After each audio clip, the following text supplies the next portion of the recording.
વિદ્યાર્થી મિત્રો, સત્યપ્રકાશ વિદ્યાપીઠના ઓનલાઈન લેક્ચરમાં આપ સૌનું સ્વાગત છે. ગયા વિડિયોમાં આપણે 14.1 પૂર્ણ કર્યું. હવે આજે જોશું એ છે સ્વાધ્યાય 14.2. પણ એની પહેલા આપણે પરિભ્રમણીય સમિતિનો ક્રમ કઈ રીતે નક્કી કરવો, કેટલા અંશનું રોટેશન આપશું આપણે આકૃતિને, એટલે કે ફેરવશું તો એ મૂળ સ્વરૂપે જોવા મળશે.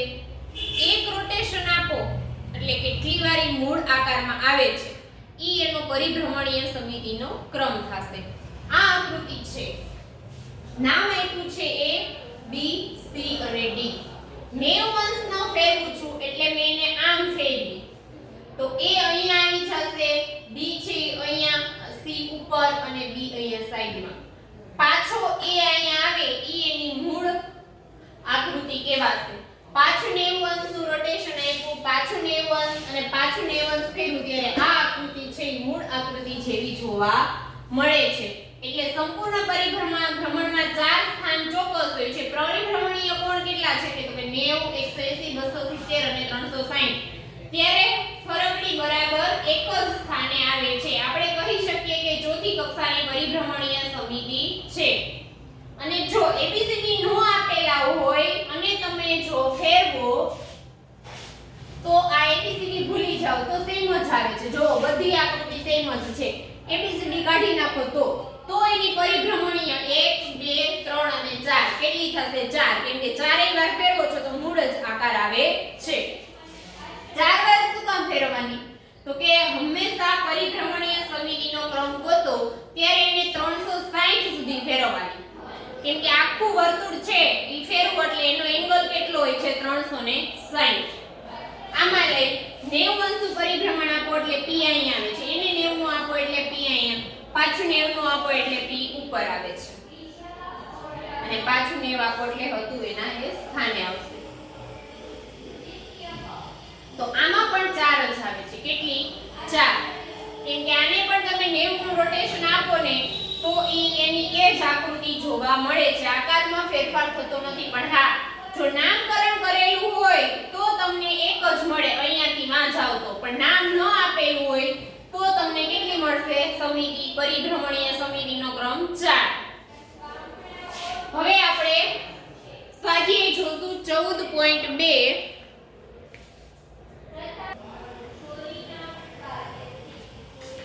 સ્વાધ્યાય 14.2 માં પહેલી આકૃતિ છે વર્તુળ. આ વર્તુળમાં તમને આવી રીતે આપ્યું છે. તો આ વર્તુળને તમે 90 અંશનું રોટેશન આપો તો એ વર્તુળ જ રહેશે, પાછું 90 નું આપશો તો એ વર્તુળ રહેશે, પાછું 90 નું આપશો તો એ વર્તુળ અને પાછું 90 અંશનું આપશો તો એ વર્તુળ. આ વર્તુળ છે, આ તમે એનું પરિભ્રમણ કેન્દ્ર છે. 90 અંશનું રોટેશન આપતા જશો તો એ મૂળ સ્વરૂપે જ રહેશે દર વખતે. એટલે 4 વાર તમે એને રોટેશન આપો છો તો એનું એજ રહે છે 360 અંશ પૂરું કરવા માટે. તો આ વર્તુળ છે એની પરિભ્રમણીય સમિતિનો ક્રમ કેટલો થશે? 4. તો લખો આ ચિત્રને 90 અંશના ખૂણે 4 વખત ફેરવતા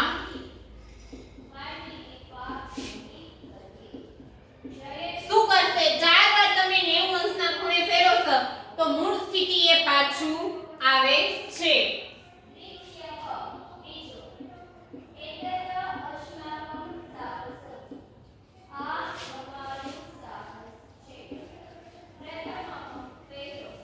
બરોબર છે?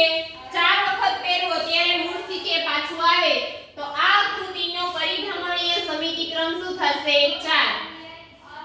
તો લખશું આકૃતિનો પરિભ્રમણીય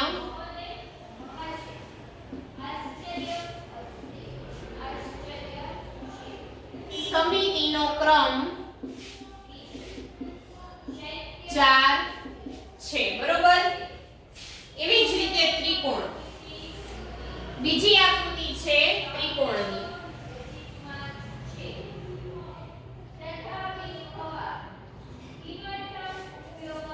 તો ત્રિકોણ છે એમાં પરિભ્રમણીય સમિતિનો ક્રમ કેટલો આવશે?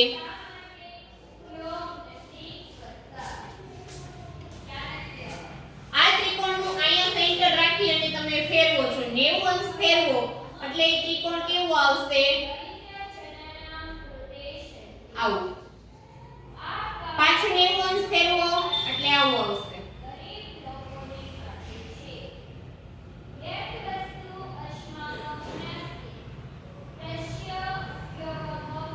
પાછું 90 અંશ ફેરવશો એટલે આવું આવશે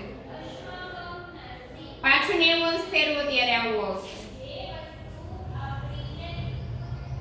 પણ એક વસ્તુ યાદ રાખવાની 90 અંશના ખૂણે ક્યારેય ત્રિકોણને રોટેશન આપવાનું નહીં ત્રિકોણના ત્રણ ખૂણા છે દરેક ખૂણો કેટલાનો છે 120 નો ત્રિકોણને 120 નું રોટેશન આપો તો ઈ આવું જ રહેશે પાછું 120 નું આપો તો એ જ આવું જ રહેશે એટલે 12 13 36 એટલે 360 નું રોટેશન પૂરું થઈ ગયું આ એક વાર આપ્યું બીજી વાર અને ત્રીજી વાર આપો તોય પણ એ આકાર ત્રિકોણનો ત્રિકોણ જ રહેશે તો આકૃતિમાં ચિત્રને કેટલાના ખૂણે રોટેશન આપો છો 120 અંશના ખૂણે 3 વખત ફેરવતા કેટલી વખત 3 વખત ફેરવતા મૂળ સ્થિતિએ આવે છે એટલે એની પરિભ્રમણીય સમિતિનો ક્રમ કેટલો થશે 3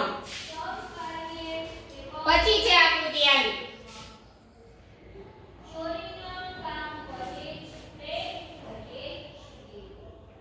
આ ચિત્રને 90 ના ખૂણે ફેરવો એટલે આમ આવે પાછું 90 ફેરવો એટલે આમ આવે પાછું 90 ફેરવો એટલે આમ આવે અને પાછું 90 ફેરવો એટલે આમ આવે એટલે 360 નું તમે રોટેશન આપો ત્યારે મૂળ આકૃતિ કેટલી વાર આવી એક વાર એટલે આ આકૃતિ છે એનો પરિભ્રમણીય સમિતિનો ક્રમ કેટલો થશે 1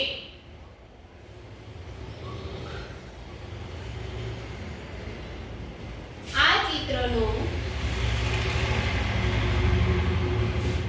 પરિભ્રમણીય સમિતિનો ક્રમ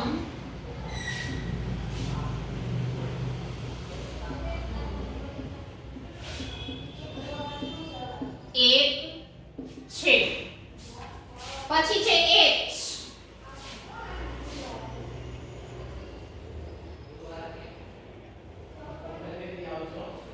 h h ને તમે ફેરવશો 180 ના ખૂણે એટલે પાછો h જ આવશે અને પાછો 180 ના ખૂણે ફેરવશો એટલે h જ આવશે તો આ ચિત્રને તમે 180 ના ખૂણે ફેરવતા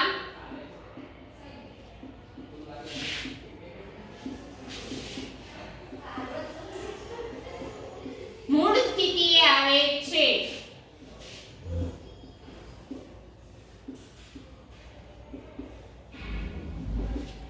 તો આ ચિત્રનો પરિભ્રમણીય સમિતિનો ક્રમ કેટલો ફેરવતા અહીંયા આવું લખવાનું થશે 2 વખત ફેરવતા તો આ ચિત્રનો પરિભ્રમણીય સમિતિનો ક્રમ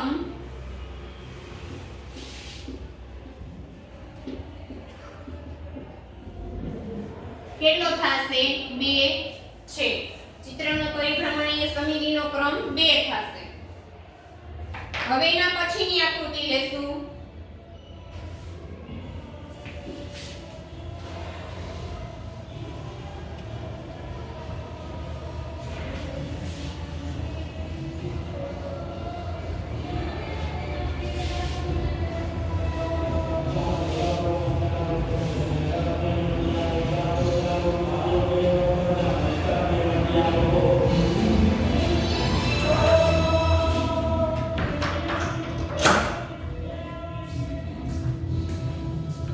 પછીની આકૃતિ છે વર્તુળ વર્તુળમાં 3 લાઈન આપી છે તો આને તમારે 120 નું રોટેશન 3 વાર આપવું પડે કેટલી વાર 3 વાર તો આ ચિત્રને 120 અંશના ખૂણે 3 વખત ફેરવતા મૂળ સ્થિતિએ આવે છે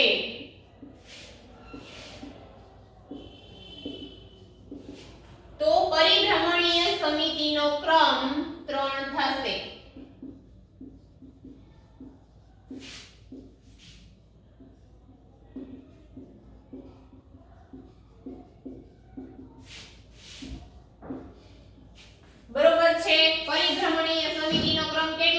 થશે 3. પછી બીજો પ્રશ્ન છે, સોરી હજી એક બાકી છે.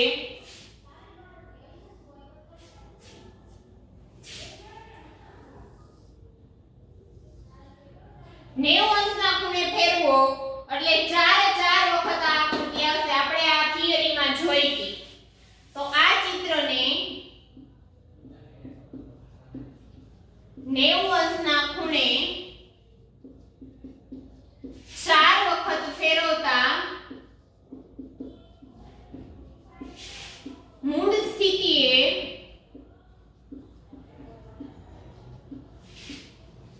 આવે છે. તો પરિભ્રમણીય સમિતિનો ક્રમ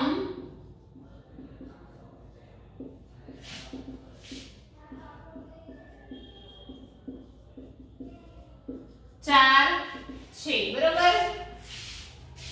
તો પરિભ્રમણીય સમિતિનો ક્રમ કેટલો થશે? 4.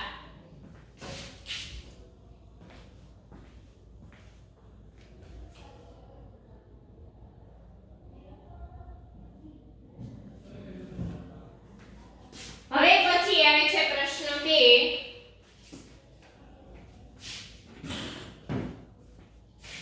દરેક આકૃતિ માટે પરિભ્રમણીય સમિતિ ક્રમ જણાવો.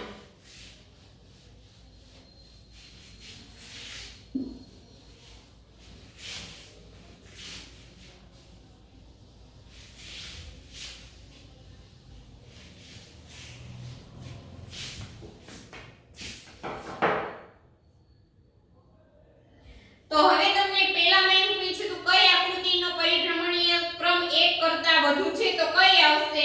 A B D A B D E અને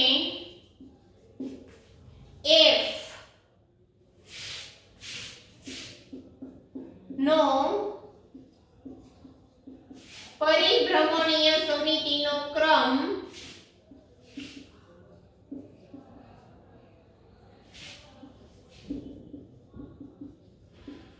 1 કરતા વધુ છે. છેલ્લે લાઈન લખજો 14.2 પ્રશ્ન 1 માં નીચે કે આટલી આકૃતિ છે એનો પરિભ્રમણીય સમિતિનો ક્રમ તમને 1 કરતા વધુ જોવા મળે છે.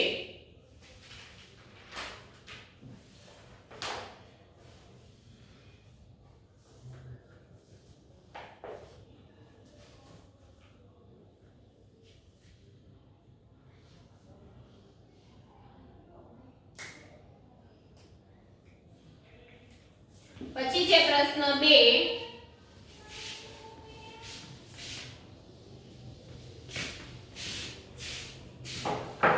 નીચેની આકૃતિ માટે પરિભ્રમણીય સમિતિનો ક્રમ જણાવો. પહેલી આકૃતિ છે આવી. તો આ બિંદુએથી તમે 180 નું રોટેશન આપો એટલે પાછી આવી જાવે અને પાછું 180 નું આપો એટલે પાછી પણ આવી જ આવશે. એટલે ટોટલ 180 ના રોટેશન તમે એકવાર અહીં આપો છો, એકવાર અહીંયા, એટલે બે વાર રોટેશન આપ્યું છે. તો પહેલી આકૃતિ છે એમાં પરિભ્રમણીય સમિતિનો ક્રમ કેટલો આવશે? 2.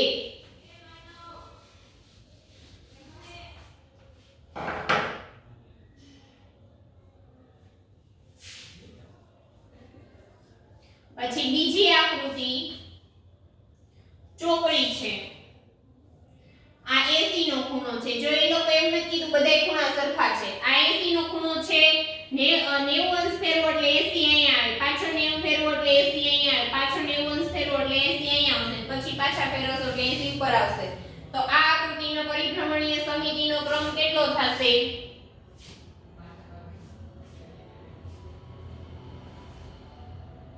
2. કેટલો થશે? 2.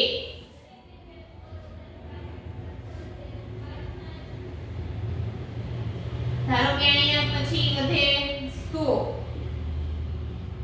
અને 80. હવે જોઈ લો ફેરવો જી 80 અહીંયા આવ્યો, 80 અહીંયા, એટલે બે વાર આવશે. પહેલી વાર ફેરવો ત્યારે 80 અહીંયા આવશે, બીજી વાર ફેરવશો ત્યારે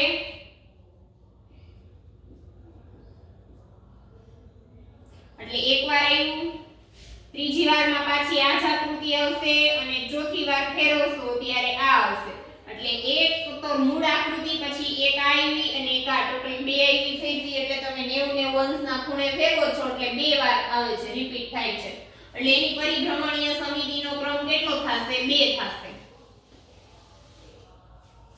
પછી છે ત્રિકોણ ત્રિકોણમાં તમારે 120 ના ખૂણે ફેરવવાનો હોય છે ત્રિકોણને આ લાઈન નથી આપી ડ્રો કરો કે ન કરો 120 ના ખૂણે ફેરવીશ કેટલી વાર 3 વાર એટલે મૂળ આકૃતિ આવી જશે તો આની પરિભ્રમણીય સમિતિ કેટલી છે 3 પછી છે શક્કેરી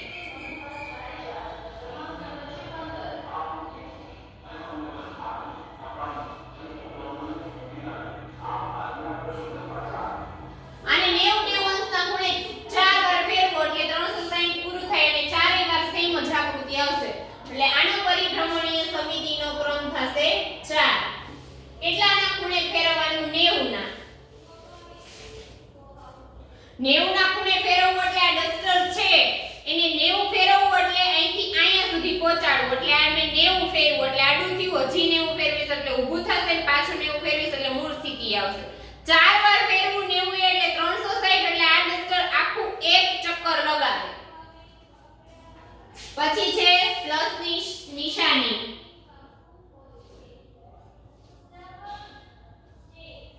આમાં પણ 4 જ આવશે કેમ કે 4 વાર ફેરવશો ત્યારે દરેક વખતે સેમ જ આકૃતિ આવશે 90 અંશના ખૂણે પછી છે ષટકોણ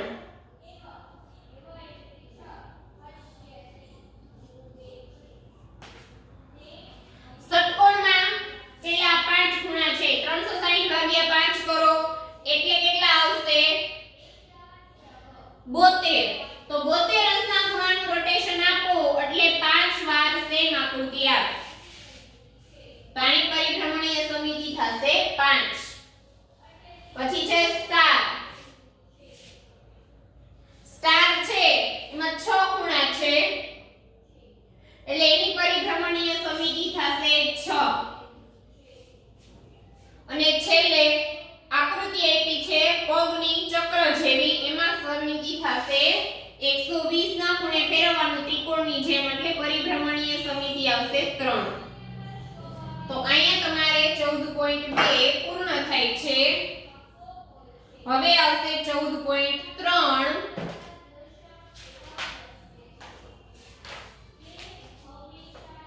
પહેલો પ્રશ્ન છે એવા બે આંકડા જણાવો કે જેની રેખિક સમિતિ અને પરિભ્રમણીય સમિતિ બંને હોય 1 થી 10 માં એવા અંક જણાવવાના છે કે જેની રેખિક અને પરિભ્રમણીય સમિતિ બે ધરાવતા હોય તો કયા અંક છે એવા તો એક તો 0 છે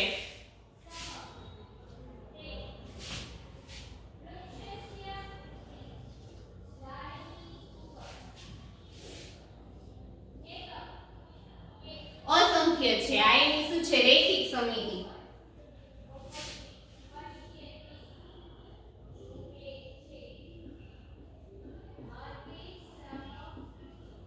અને આને આમ રોટેટ કરાવું એ એની થશે પરિભ્રમણીય સમિતિ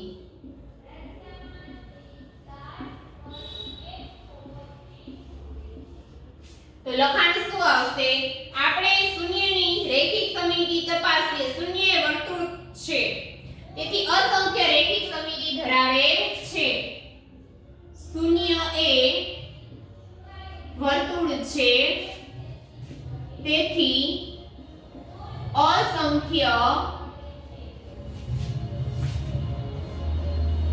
રેખિક સમિતિ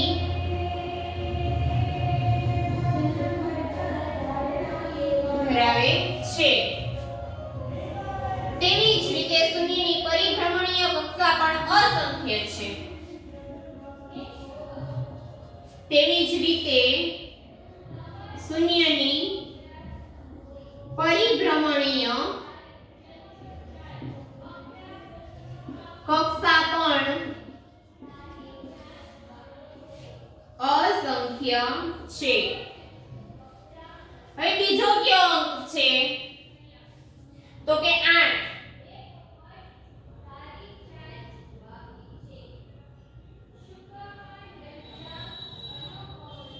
8 છે રેખિક સમિતિ 2 થશે. રેખિક સમિતિ. હવે આને જો 90 અંશનું રોટેશન આપું એટલે આવો આકાર થશે. આને 90 અંશનું રોટેશન આપીશ એટલે પાછો 8 થશે. આને 90 અંશનું રોટેશન આપીશ એટલે આવી રીતે અને પાછું 90 અંશનું રોટેશન આપીશ એટલે મૂળાકાર આવશે. બે વાર આવી આ પરિભ્રમણીય સમિતિ.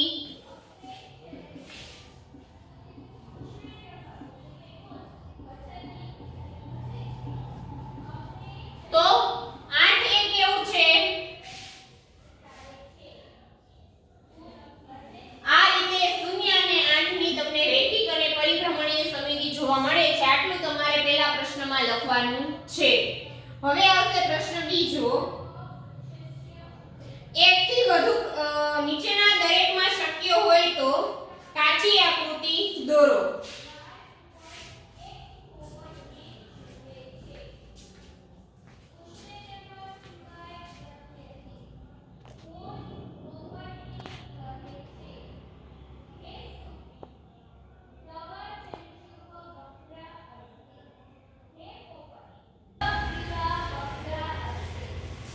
પછી છે પ્રશ્ન 2.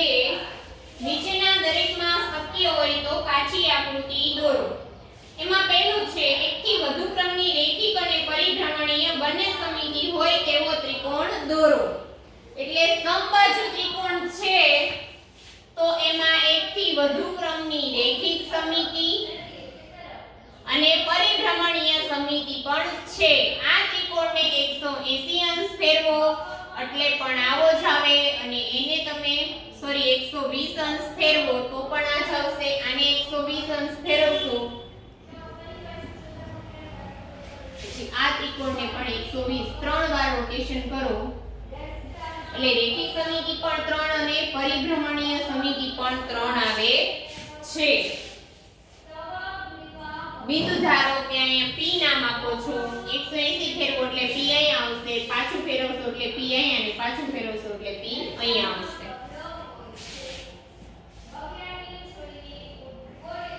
તો એકથી વધુ ક્રમની રેખિક સમિતિ છે. પછી નીચે લખશું સમબાજુ ત્રિકોણને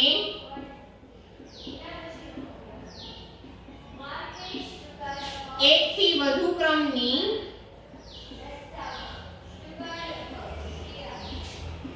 પરિભ્રમણીય સમિતિ પણ છે.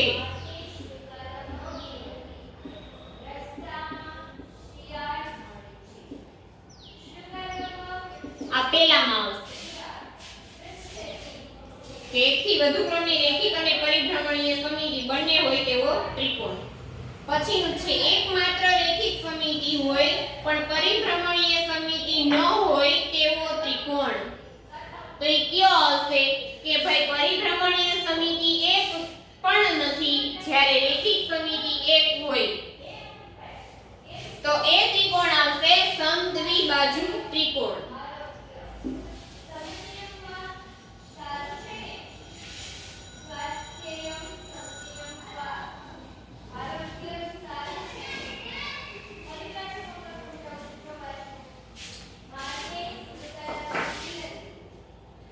બીજું એકમાત્ર રેખિક સમિતિ હોય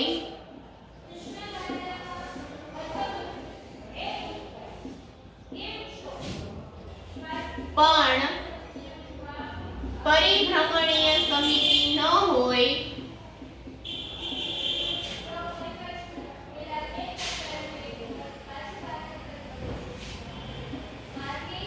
તેવો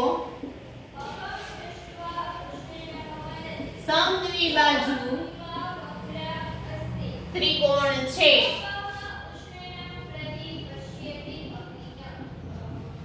રેખિક સમિતિ એક છે બરોબર.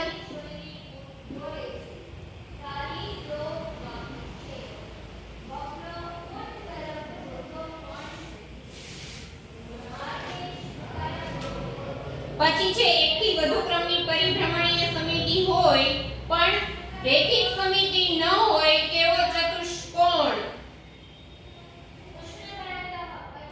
ચતુષ્કોણની આપણે જોયું અગાઉ ચતુષ્કોણની રેખિક સમિતિ 0 છે પણ પરિભ્રમણીય સમિતિ 1 છે. કેટલી?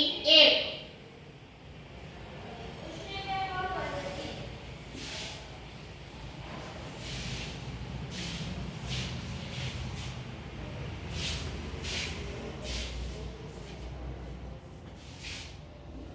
એકથી વધુ ક્રમની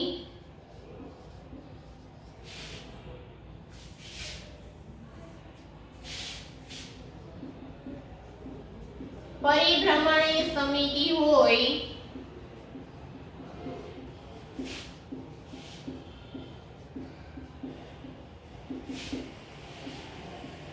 પણ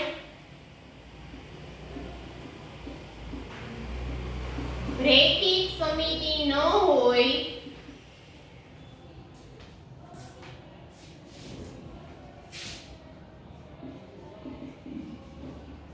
તેવો સમાંતર બાજુ ચતુષ્કોણ છે.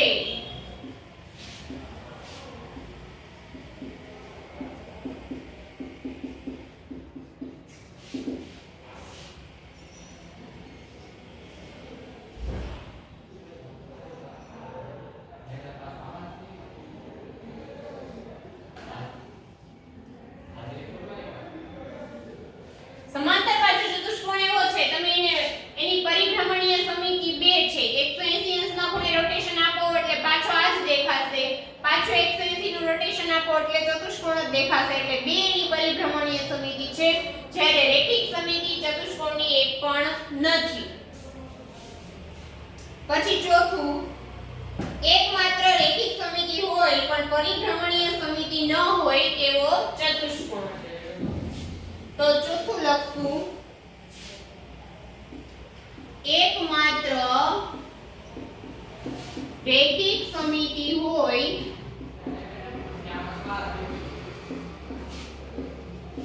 પણ પરિભ્રમણીય સમિતિ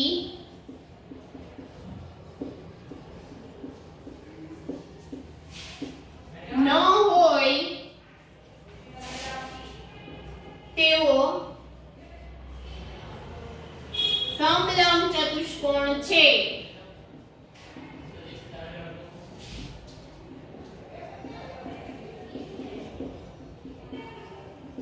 જેની આકૃતિ કેવી આવશે? આવી રીતે. એટલે આમાં રેખિક સમિતિ એક આવશે પણ પરિભ્રમણીય સમિતિ શક્ય નથી.